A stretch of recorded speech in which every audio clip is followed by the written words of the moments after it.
if you take care of the people on the inside, you'll never have to worry about your customers on the outside.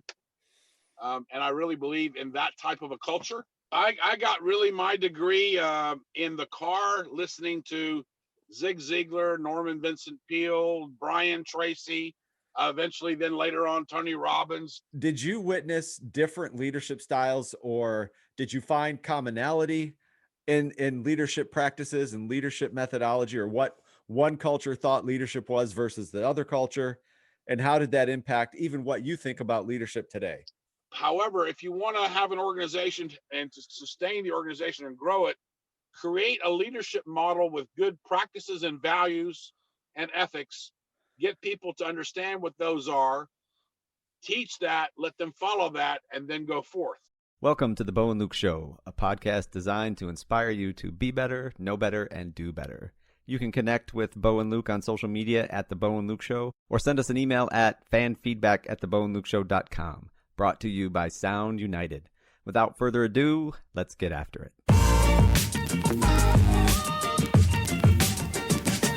Bo and Luke Nation, welcome back to another episode of the Bo and Luke Show. We greatly appreciate you being here. We have a great guest with us today. His name is Coach MJ Tolan. He's an inspirational speaker, executive coach, author, TEDx speaker, leadership advocate, and a lifelong learner. He has books. He has training website. He's got all kinds of things, Luke. I mean, this is an amazing guest that we have with us today. So, Coach MJ, welcome to the show. Tell our listeners a little about yourself. Well, first of all, thank you guys. Thanks for having me on the show. And to your audience, blessings to all of you. I am very pleased to be back in the U.S. I've taken a little trip about 30-something years ago. And since then, I've lived and worked and created businesses in 15 different countries, and I've only come back last year. Wow. So it's good to be back in the great old USA. Yeah, give us a flavor of what those countries were. Yeah, Where you were picked a hell of a time to come back, by the way. Yeah, well, no kidding. You know, sometimes it's maybe you need me now. Yeah, that's right. That's right. That's what we were missing. Look, you left and it all went to shit. Boom, right? So yeah, I got headhunted to do a project in London, a real estate project in London. And that was, back in in the beginning, the early 80s. And gosh, being in London was so cool because you could go to Munich or to Paris, Yeah, to Rome on the weekends, right? For basically nothing. And, for Carolina boy, going over there and seeing, hearing different, languages and different foods. Oh my gosh, I just fell in love. So, it just became an opportunity. I was in a blue ocean market. We're creating timeshare programs all around the Mediterranean and Spain and in Greece. So, we're winning a big fish in a small pond. And it was just a great opportunity to be there. And then from there, segued into Eastern Europe when the wall fell. So we were in Russia, we were in Poland, Lithuania, and this was my own company. Then we went into Bulgaria, Turkey. So probably I grew a company from 3 people to about 800, 16 offices. And we went out to Beirut, where my wife was from. We set up operations there in Bahrain as well, and then on to Dubai. And eventually Asia, which was Singapore and the Philippines. That's incredible. It really is. If I didn't know, I would say, wow, you must have been in the military for a long time and had that kind of life, because that's very familiar to a career military person. But to do that as a civilian and in the corporate world, I think that's just incredible.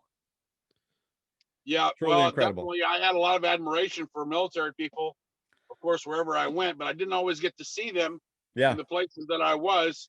And, my hair was a little bit longer, down here. I was a little thing, so I didn't look too military. But I had a great opportunity to grow and to learn and to just mix with some amazing people in different cultures, far, far away from the Carolina shores. Yeah, for sure. So do you have a favorite place out of all the countries that you mentioned? Was there a favorite like that you? Yeah, I'm going to have to give you my new answer, which is right here. Good answer. I like it. Yeah. I used to go, it was in Malaysia or on this island in Boracay in the here. Good stuff. Here. I love it. Yeah. So tell our listeners, you have a book, you've started a podcast. What's the book about? What's the primary, I believe it's sales, but you can correct us. And what is your passion that you put in the book, that you're putting in your podcast? What are you all about today? Great. So let me unpack this just for a moment. Thank you so much for the opportunity. Yeah. I actually have written 2 books so far. I'm working on my 3rd. My first book was called Success in 47 Minutes. It's based on my TEDx talk. Mm-hmm. So plug.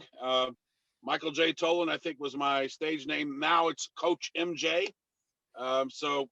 Coach MJ Tolan YouTube channel.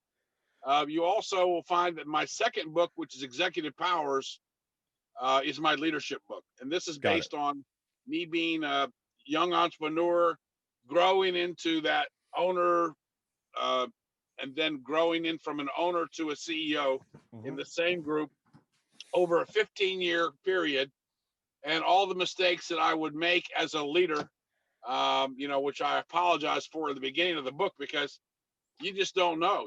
One thing is for sure: if you're going to be a leader, it's like making an omelet. You have to break a few eggs. I confess that in my first probably 5 years as a young executive, from age 22, I probably was the best client to the local florist, because I was constantly going, "Oh, sorry," and I was sending flowers to secretaries who I had upset because I was so mission driven and I wasn't thinking about their personal feelings, which is totally wrong.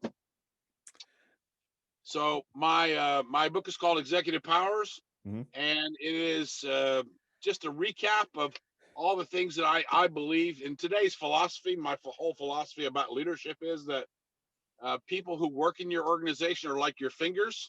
They're your family. If you take care of the people on the inside, you'll never have to worry about your customers on the outside. And I really believe in that type of a culture, whereby people who are spending more time at your office or your company or your business than they are with their own family deserve to be treated very well. And so that's where I'm at today. Wow. I love that. Luke, what do you think? Yeah, I love it too. I want to get into sales stuff. I'm a lifelong salesman, Coach. I'm still learning. All right. So, I mean, my great teachers were, Zig Ziglar, right? Let's start with him. What do you think? You know what? So I haven't gotten into Zig Ziglar that much. I got to be honest with you. Okay. But I'm always open to learn, right? So I've kind of had to learn on the fly as I go. I never had a college degree or anything, but I think a lot of people in sales don't. So I got really my degree in the car, listening to Zig Ziglar, Norman Vincent Peale, Brian Tracy, eventually then later on Tony Robbins, and all Tony that, Robbins, Deepak Chopra. So we're self-educated guys, right? And and that's just fine, because I was able to hit my number. I started 20 companies since I was the age of 21. Don't be impressed. It wasn't a Warren Buffett. In fact, that means that I took, a lot of swings at the, with the bat. I took a lot of swings. My first 6 companies didn't quite what they were learning opportunities. So my 7th one, however, the age of 29, I did ring the bell, and thankfully look for the next mountain, which a lot of people don't, but I did. Yep. Yeah, no, that's good. I'm with you. I like that. The more that I learn about sales, like as I get better at it going on, it's just about solving problems. I'm very straightforward with people now. I'm just like, hey, what problems are we solving? If they can't tell me what problems they're solving, then usually I just move on. Well, okay, I get that approach, and my experience overseas was a little different, because we weren't selling to B2B clients; we were selling to customers. It's totally different. So I was, for example, in Russia. Let's take that for example. So I'm in Russia. We're setting up the offices, and I realized, I just found out after we're about 2 months into the build, that the government phone companies are not going to give us telephones, which we need to do outside customer contact. So there was no way to negotiate that. This is not a problem that you can sell your way into or out of. Sure. So I pace the floors as you would, and I'm already like invested in this. And I'm thinking about my first reaction is, who can I blame? And the second, thank God, the second thing I thought of was, how can we solve this? And so that was the first time I had utilized a virtual call center where I called in all these grandmas who had phones in their houses and trained them up and then sent them home, and they were doing all the dialing for me to get my customers. So, wow. yeah, That's fascinating. And back in those days, being from South Carolina, I've mentioned that 3 times. My experience there was, if you walk into a shop, Myrtle Beach, Hilton Head, Charleston, South Carolina, there's going to be a young person or older person, whoever's going to be in there. They're going to be so Southern in their speech. They're going to say, "How can I help you?" And they'll be really smiling a lot. Yep. Well, in Russia, no, that was not the case. They're not as friendly. That was not the case. It was a big guy. His name is Boris, and he was looking down, and he finally looks up at you, and he goes, "Sto probleme," which means, "What's the problem?" So he had a different type of mindset, and there was where my program was born, because I remember one day I had asked my translator, and you couldn't go anywhere, guys, without a translator in those days. And not only that, you needed a translator stroke bodyguard, because there were opportunists all around. Huh. So I had told my translator, I said, "Listen, guys, we got about 30 people in this class. Let's order 15 pizzas, but tell the guy I want 20% discount on the pizza. So this is our first day in this particular town."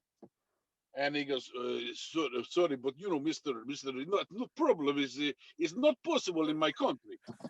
I said, "I'm not really asking your opinion here, pal. I'm just saying, you call me, you tell him what I want." No, it's not possible. We cannot just demand discount." So I said, "Okay, you get him on the phone.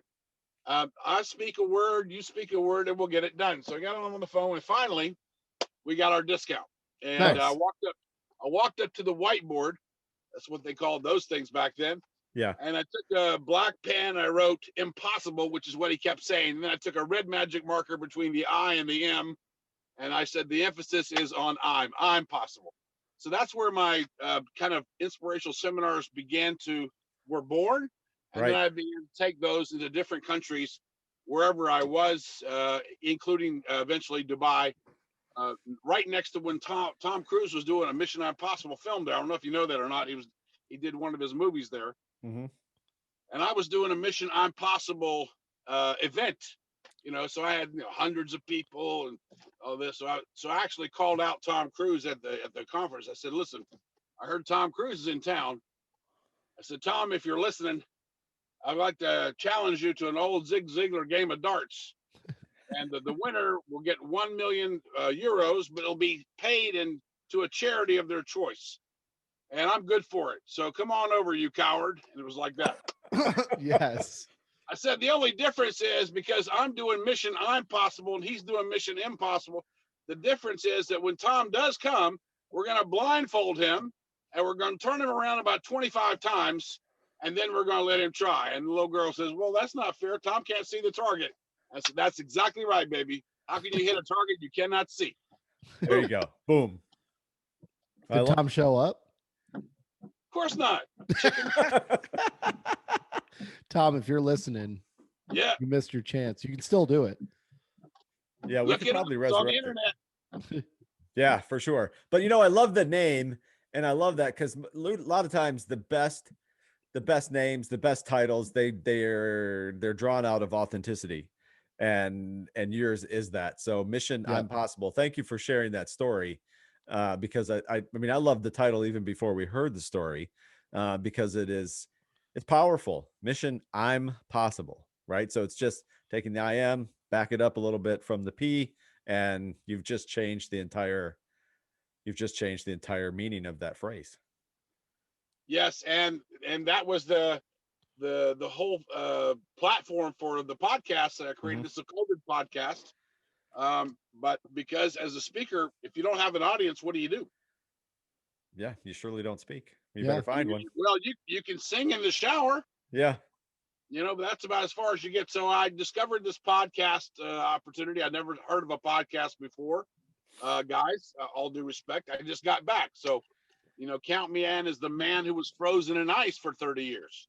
Yeah. So when I got back and we had this COVID thing, I started this Mission I'm Possible.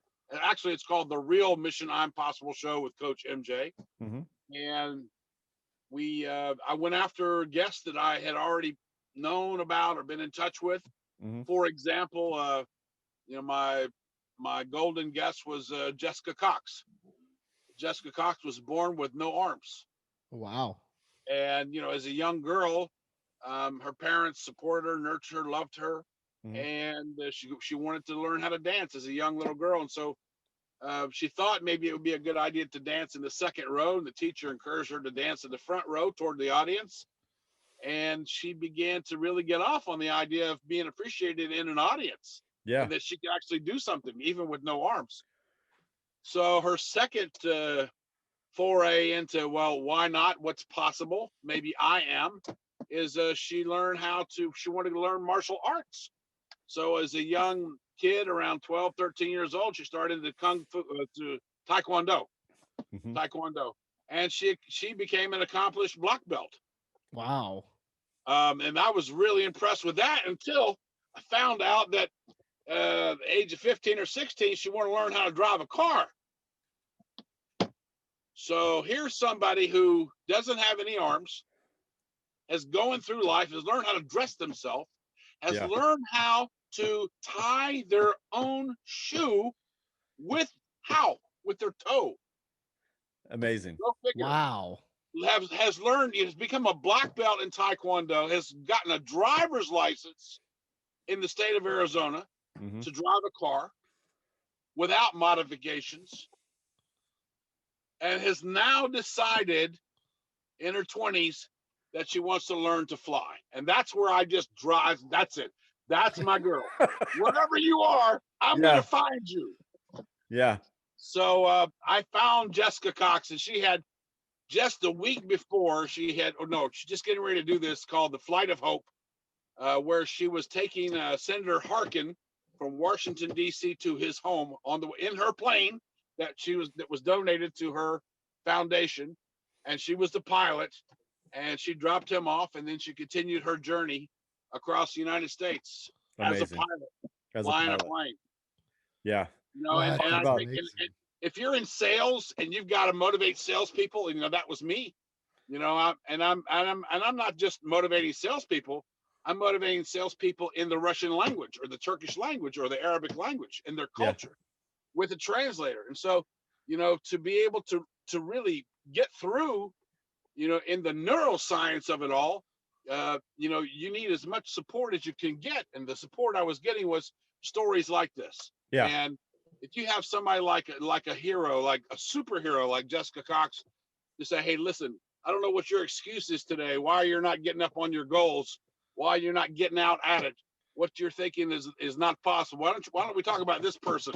And then why don't you go tell her what your problem is? Yeah.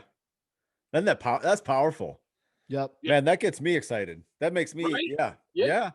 No, and I get really excited thinking about it. So those are the types of guests that I've had on for that reason, because I'm going to be now narrating all of these stories, these great stories of these real authentic people, and put it into my book, my third book. So that's the project. That's the vision. Super cool. That's wonderful. Yeah. Keep us posted on that. We'd be happy to, once you get that done, happy to bring you back and talk about that and help promote it and so forth. Cause that'll be a great read. Yeah. Well, thank you. Yep, for sure. Absolutely. And definitely book me in there, Dano. Yeah, for sure. I have a question. When you're talking about leadership, so you had your own leadership experience, and that you wrote Executive Powers based upon that, and you leading multiple companies of your own along the way. But as you were going through these different countries, right, over the last 30 plus years, what did you witness different leadership styles, or did you find commonality in leadership practices and leadership methodology, or what one culture thought leadership was versus the other culture? And how did that impact even what you think about leadership today? Yeah. So first of all, thank you so much. That's a great question. I think when I went over there, I kind of thought, we have a way to do things in America. Mm-hmm. So we're going to do that way in England, and we're going to do it that way in Greece, and we're going to do it that way in Spain. Like it or not, that's how we're going to do it. That's how it works. Mm-hmm. Gosh, I'm so lucky to be alive, because nobody wants to hear that from a culture, right? Yeah. Yeah. So again, it goes back to all the mistakes I made as a leader. I think I didn't really adopt, or I didn't really wake up as a leader. Probably for the last 10 years, I woke up. But before that, I would go into a country like a bulldozer and say, "This is how we do it. And this is America." But wrong. Huh. So the the the best thing I can say is that what I learned is that my own organization, even though I might have been passionate about what we were doing, and I was, Uh-huh. and my own organization, which I built, and I had a lot of pride, which I did. But when I would go from one office or one country to the next, and I would leave a team there in the other country, that office would change because I would have to make field general appointments. Like, okay, Uh-huh. you're a great salesperson. I'm going to make you the manager. You Yeah. follow me? Yep. Right? Yep. So what I ended up doing was creating kind of an organization that would implode because there were no core values to hold up the leadership model. There Yeah. was no leadership model. I thought I was the leadership model, but I didn't realize how volatile or eccentric I might have been to some people, right? Mm-hmm. So now, of course, I teach or share, and we do workshops about this, that anybody can be a leader, and there are many types of leaders, and I had leaders in my organization with no titles. Yeah. And we've all met these people. However, if you want to have an organization and to sustain the organization and grow it, create a leadership model with good practices and values and ethics, get people to understand what those are, teach that, let them follow that, and then go forth. Yeah. Because without that, you're just asking for a guy with he gets a new business card with a new title, Uh-huh. and overnight he's King Kong. Oh Yeah. yeah, you're right. And you come back and you go, "Hey, where's John? Where's Harry? Where's Vladimir?" Oh, they left 3 or 4 months ago. As soon as you promoted Harry, because he chased all the good people out. Good job. Yeah, if you don't give them a compass to follow and a structure and a process, people are just gonna. What do they say in the military? You fall to your training, not rise to the occasion. There you go. So Yeah. So if you that was we're growing so fast, and we're growing so darn quick that we're really kind of making these kind of decisions, which look very amateuristic today. Yeah, and had we talked beforehand, people would think I paid you to say that, because myself as a speaker, I talk a lot about values-based leadership, and that's what I wrote about in my book. And even when I've been on maybe 15 podcasts as a guest in the past couple months, speaking, and I get asked, Bo, what do you mean by values-based leadership? And I basically kind of go down the road that you just talked about, and like having that set of core values. And it's amazing.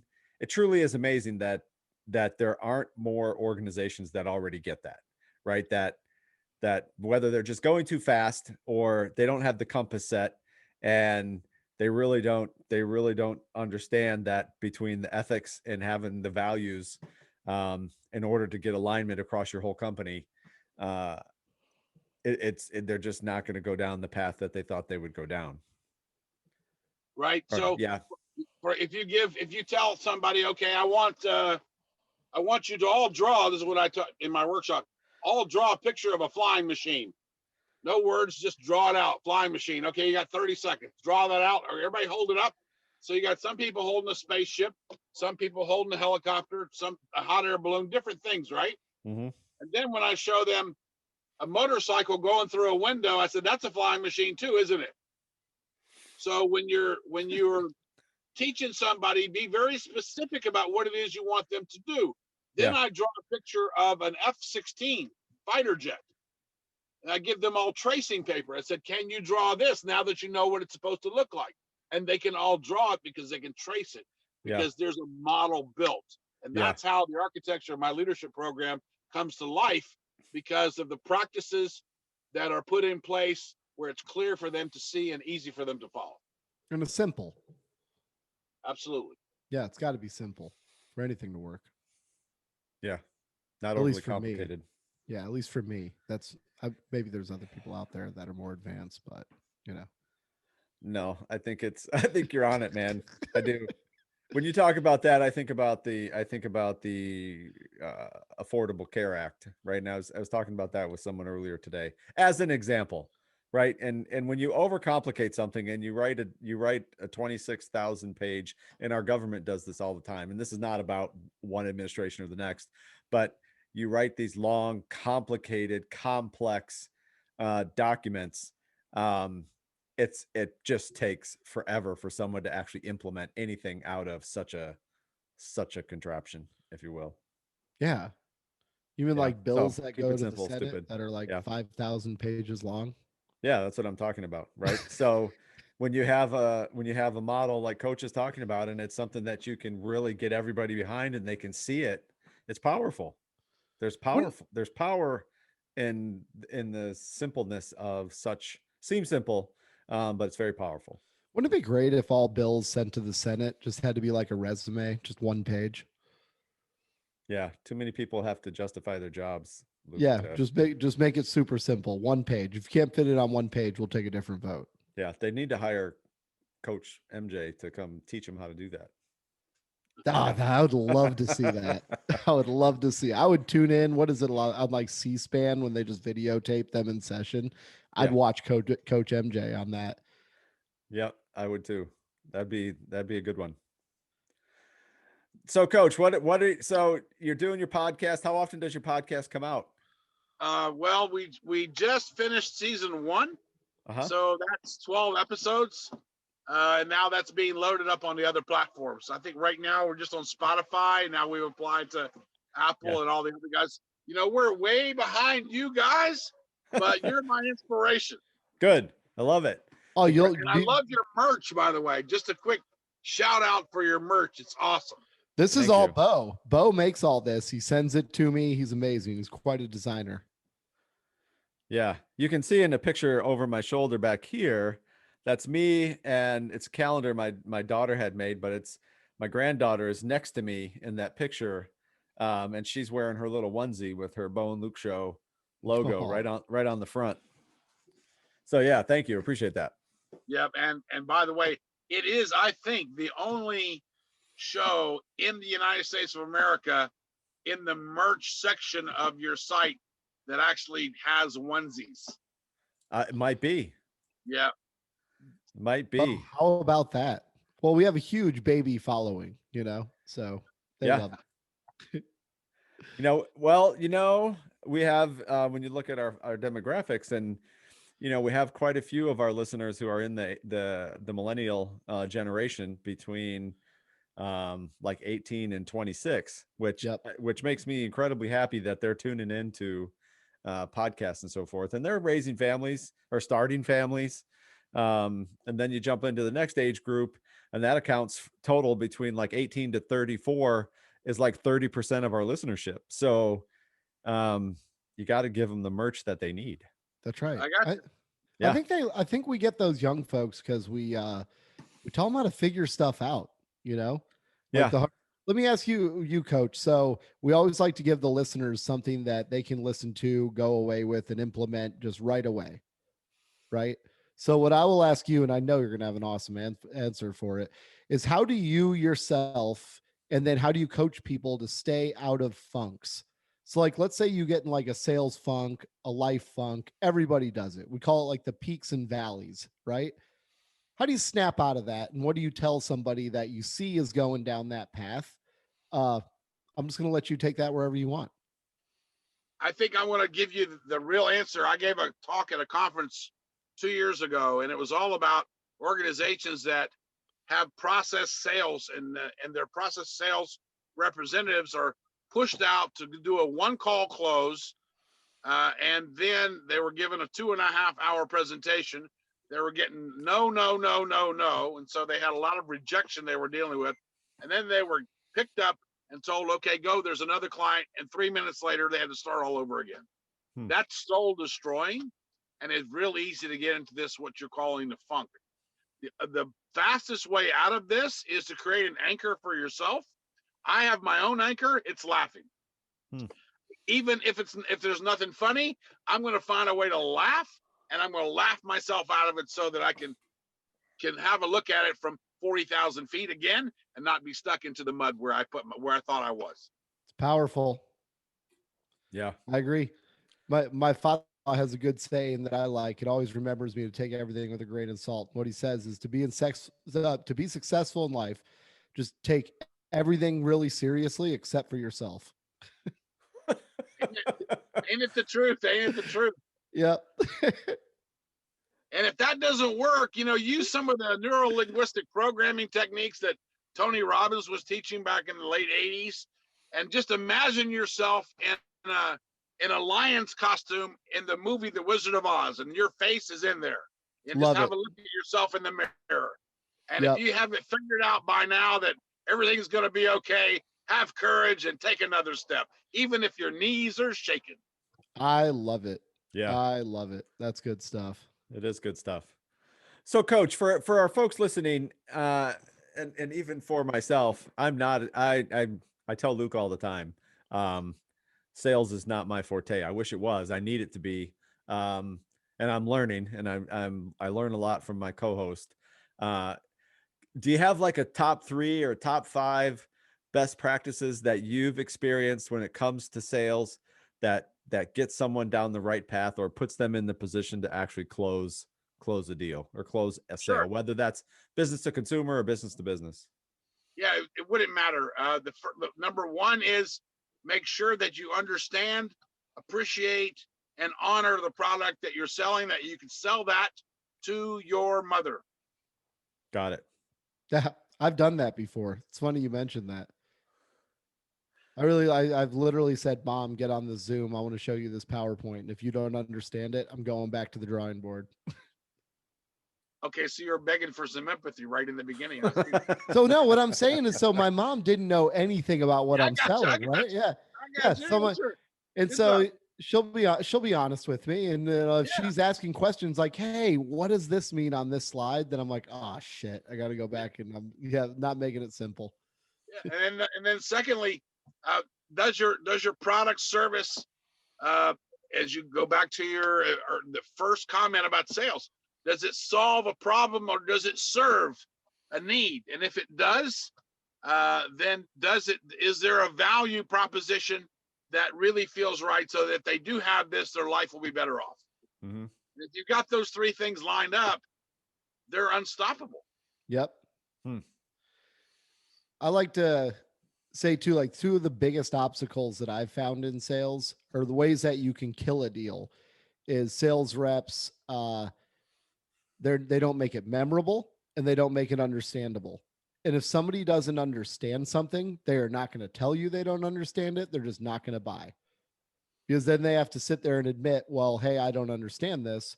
If you can make it simple enough to where they get it and they remember it, and they're looking at 3 different things, 2 out of the 3 just are not memorable and they don't understand it, you might win half of your deals just by articulation. Interesting. Yeah, I think I get that. Remember that, electricity in its early days was sold door to door. Do you remember that? I mean, I don't personally remember it, but yeah, you were there. Yeah. So electricity was sold door to door, and lots of times in the rural areas. So you'd have a door to door salesperson going up to Farmer Jones and selling electricity. How did he do that? Right. So probably what they did is they went in and started to describe how electricity works. And so Farmer Jones was chasing them off the farm really fast. That's right.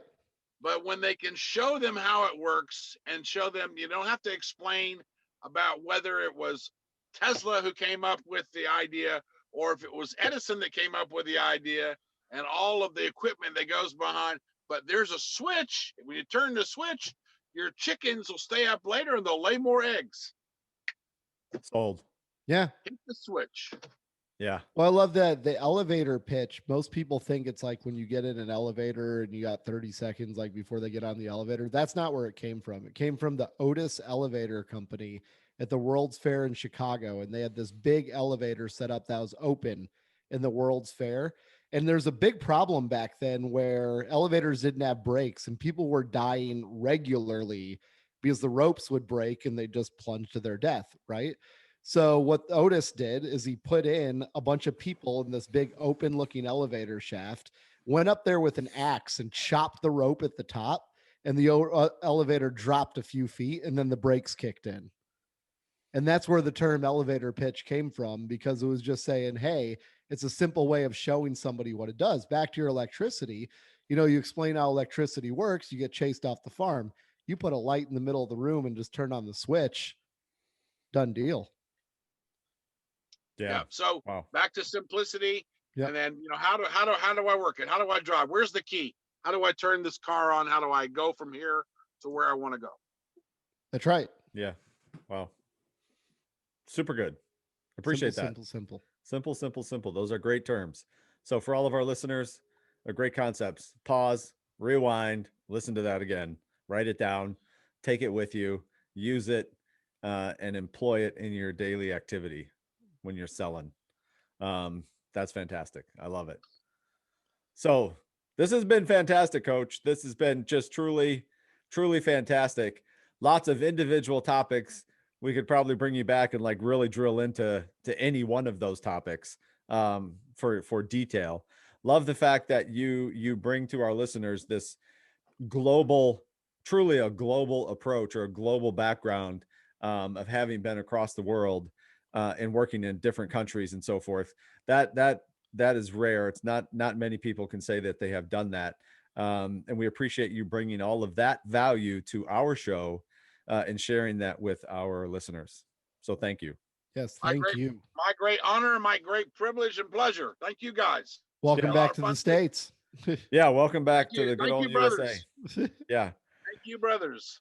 Yeah, Luke, do you have any parting thoughts, comments for our listeners, for Coach? Coach, just keep spreading your wisdom, man. You're making an impact in lives. And, at the end of the day, that's what it's all about, right? So you're doing an awesome thing.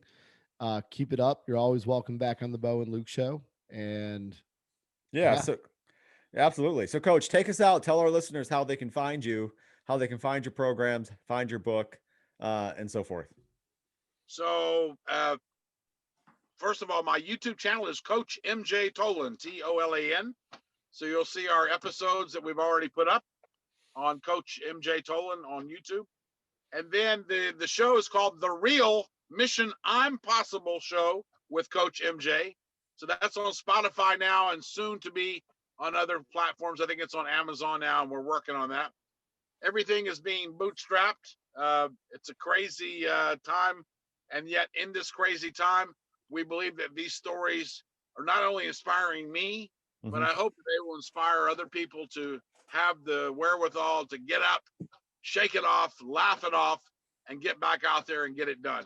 You can find my books on Amazon, Coach MJ Tolan, and I salute all of you and thank you, listeners, for tuning in, and stay in touch with me, guys, because I certainly would like to hook up with you guys again. Let's do it. Awesome. Let's do it. Thank you. That's a wrap. Tune in for a new episode every Thursday. You can subscribe to our email newsletter for information on upcoming guests, giveaways, and more. Rate, review, and subscribe. Thank you to our sponsor, Sound United, for quality broadcast audio throughout Season 2.